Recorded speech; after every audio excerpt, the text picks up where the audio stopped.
قدرت نے مریم نواز کو رسوا کر دیا ہے۔ یہ دوستو قدرت کا انتقام ہے جو 2 سال عمران خان اور بشرا بی بی کی کردار کشی کی گئی۔ قدرت نے اس کا حساب دنیا میں ہی لینا تھا اور آخرت میں بھی۔ بشرا بی بی کو عدت کیس میں رکھ کر ان کی توہین کی گئی۔ مسلم تاریخ میں شاید اس سے گھٹیا کیس کسی پر نہیں بنایا گیا ہوگا، لیکن آج مریم نواز کو بھی اسی قسم کی تنقید کا سامنا ہے اور عمران خان اور بشرا بی بی یہاں پر سرخرو ہو گئے ہیں۔ یہاں پر ہارون رشید نے تجزیہ کرتے ہوئے کہا کہ مریم نواز کی تصویر بہت مہنگی پڑے گی، اس کی قیمت اتنی زیادہ ہے کہ کوئی اندازہ ہی نہیں کر سکتا، یہ واقعہ کبھی بھولایا ہی نہیں جائے گا۔ قدرت نے ان کو رسوا کرنے کا فیصلہ کر رکھا ہے، یعنی کہ قدرت یہ انتقام لے رہی ہے اس خاندان سے۔ جیسے آپ دیکھ سکتے ہیں کہ یہ کیسے بھکاریوں کی طرح یو اے ای کے بادشاہ سے ملنے پہنچ گئے کہ حضور ہم آ گئے ہیں، یعنی اپنے ہی ملک میں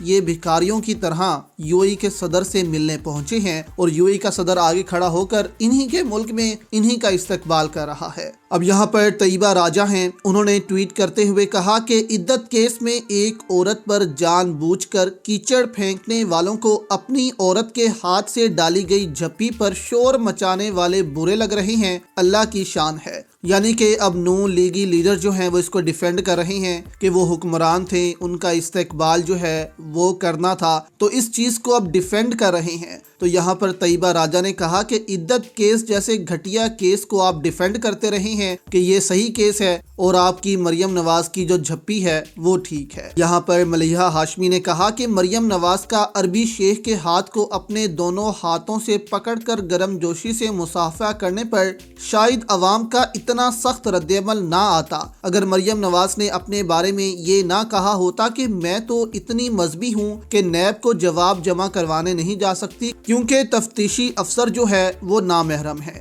یعنی کہ جب جیل جانے کی بات ہو تو سب ان کے لیے نامحرم ہوتے ہیں، لیکن جب عربی بادشاہ کو ملنا ہو تو وہ ان کے لیے نامحرم نہیں ہوتا۔ تو اس قسم کی تنقید جو ہے وہ اب مریم نواز پر ہو رہی ہے اور ہارون رشید نے یہاں پر صحیح تجزیہ کیا ہے کہ یہ قدرت کا انتقام ہے۔ قدرت اب ان کو رسوا کرنا چاہتی ہے اور رسوا کرنے کا فیصلہ کر لیا گیا ہے۔